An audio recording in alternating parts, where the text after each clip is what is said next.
Hello అందరికీ నమస్కారం. చాలామంది కొత్తగా రాజకీయాల్లోకి అడుగు పెడుతూ ఉంటారు. రాజకీయాల్లో బాగా డ్రామా చేయాలి, డ్రామాను రక్తి కట్టించాలి, పబ్లిసిటీ చేసుకోవాలి. పిఆర్ అన్నది చాలా చాలా ఇంపార్టెంటు. అది లేకపోతే ప్రస్తుతం రాజకీయాలు అన్నవే లేవు అన్న విధంగా తయారు చేశాడు చంద్రబాబు నాయుడు. ఎయిడ్స్కు మందు లేదు, నివారణ ఒక్కటే మార్గమని 1995లో తొలినాళ్లలో చంద్రబాబు వచ్చినప్పుడు హోర్డింగులు కనిపించేటివి హైదరాబాద్లో. పక్కన చంద్రబాబు ఇలా ఉన్న ఫోటో ఉండేది. ఎయిడ్స్కు చంద్రబాబుకు ఏం సంబంధం ఎవరికి అర్థమైంది కాదు. సో రాజకీయ నాయకులు సినిమా హీరోల్లాగా లేకపోతే సినిమాల వాల్ పోస్టర్లాగా గోడలెక్కాలి అని నేర్పించిందే చంద్రబాబు నాయుడు. పబ్లిసిటీకి పితామహుడు చంద్రబాబు నాయుడు. ఆవు చేలో మేస్తే దూడ గట్టున మేస్తుందా అని ఇక్కడ దూడ 2 ఆకులు ఎక్కువ చదివింది. అంటే మళ్ళీ దూడ అంటే బూతుమాట చెడ్డమాట కాదండి, ఆవు దూడ.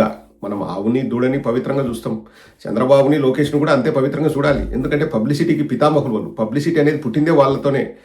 కానీ ఇక్కడ మీరు గమనిస్తే ఐడియా ఇచ్చేవాడు ఒకడే ఉన్నట్లున్నాడు. దాన్నే డీకోడ్ చేస్తాను.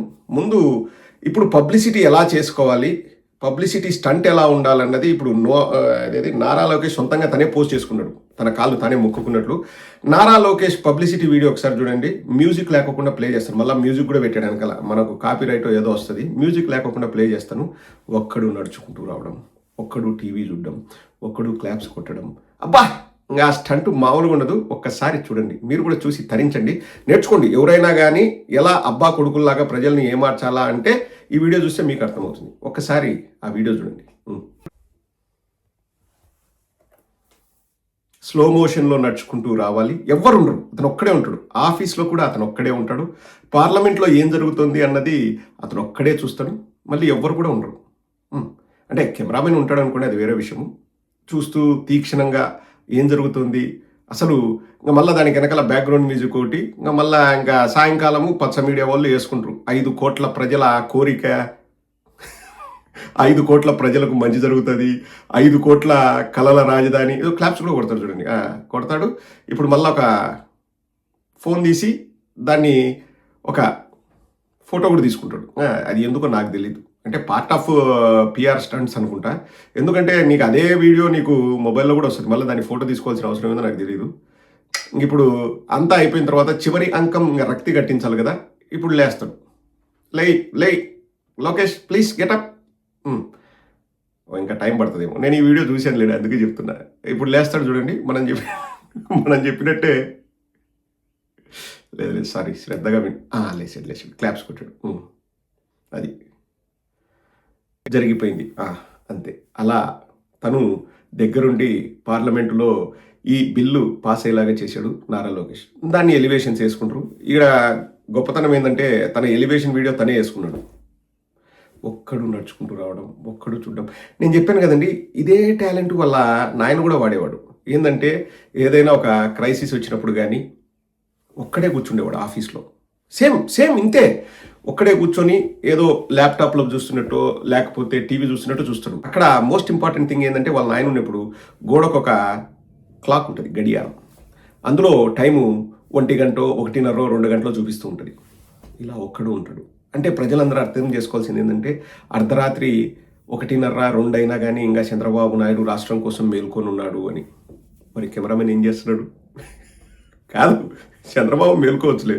కెమెరామెన్ ఏం చేస్తున్నాడు? 1:30, 2 వరకు ఇప్పుడు ఫోటోలు తీద్దామని వెయిట్ చేస్తుంటాడా? లేకపోతే చంద్రబాబు నాయుడు అలా క్లాప్స్ కొడతారా కెమెరా? ఏమో, ఆ టెక్నాలజీ కూడా నేనే కనిపెట్టాడు. ఇక్కడ ఆ అర్ధరాత్రి 1:30, 2 గంటల క్లాక్ పెట్టలేదు. అదొక్కటే తేడా, మిగతాదంతా సేమ్ టు సేమ్. ఎందుకు పెట్టలేదు అన్నా అంటే అర్ధరాత్రి 1:30కు 2కు పార్లమెంటు నడవదు కదా, అందుకు పెట్టలేదు.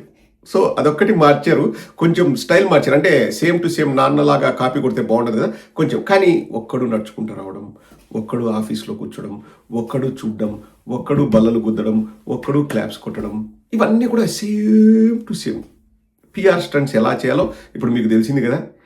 ఏమీ మిగతా వాటికి సంబంధమే ఉండదు, అసలు సమాధానాలే ఉండవు. అర్సా క్లస్టర్స్ నోరు తెరచడు. డిసెంబర్లో ఎక్కడికి పోయినారు మీరు హాలిడేస్కి? నోరు తెరచడు. అరవ శ్రీధర్ ఏమైనా చేస్తారా? నోరు తెరచడు. కోనేటి ఆదిమూలంది నోరు తెరచడు. జూనియర్ ఎన్టీఆర్ గారిని తల్లి గారిని తిట్టారు, ఏమైనా చేస్తావా? వాళ్ళ ఇంటిని వాళ్ళకు అంటే భోజనం పెడతారు ఇంటికి పిలిపించి, నోరు తెరచడు. బిఆర్ నాయుడు ఏమైనా చెప్తావా? నోరు తెరచడు. పోనీ గూగుల్తో చేసుకున్న ఒప్పంద పత్రాలు బయట పెడతావా? నోరు తెరచడు. పబ్లిసిటీ స్టంట్లు కొట్టమంటే మాత్రం ఇంకా చూసుకో నా సామి రంగంగా, అది ఇంకా మేము పుట్టిందే పబ్లిసిటీ చేసుకోవడానికి అన్నట్టు కొడతారు పబ్లిసిటీ స్టంట్. అలా ఒక్కడు ఎందుకు నడుచుకుంటూ వస్తాడండి? సరే, ఒక్కడు నడుచుకుంటూ వస్తున్నాడు, నారా లోకేష్ నడుచుకుంటూ వస్తాడని ముందుగానే కెమెరామెన్ రెడీగా కెమెరా పట్టుకొని ఆడు ఉంటాడా? మళ్ళీ ఎవ్వరు ఉండరు చూడండి. అతను ఒక్కడే వస్తాడు, అతను ఒక్కడే టీవీ చూస్తాడు. టీవీ ఎవరు ఆన్ చేశారు? అవన్నీ ఎడిటింగ్లో ఎగిరిపోతాయిలే, ఇంకా మీకు అవన్నీ చూపించాలన్నా ఏంది? ఎన్ని టేకులు తీసుకున్నాడో అలా నడవడానికి, అలా రావడానికి. ఇంకా అవన్నీ మనం అడగకూడదు. పబ్లిసిటీ చేసుకుంటున్నాం, మీరు చూడండి. ఆంధ్ర రాష్ట్ర ప్రజలు గొర్రెలు చూడండి. మళ్ళీ ఏం చేస్తాం? ఇది ప్రజా రాజధాని అంటాం. ఎవరికి అనుమతి ఉండదు ఆ రాజధానిలో, ఒక టీడీపీ వాళ్ళకి తప్పితే ఎవరికి అనుమతి ఉండదు. ప్రజా రాజధాని అంటాం, మేము క్లాప్స్ కొడతాం, మీరు నమ్మండి. పండగ ఎంజాయ్.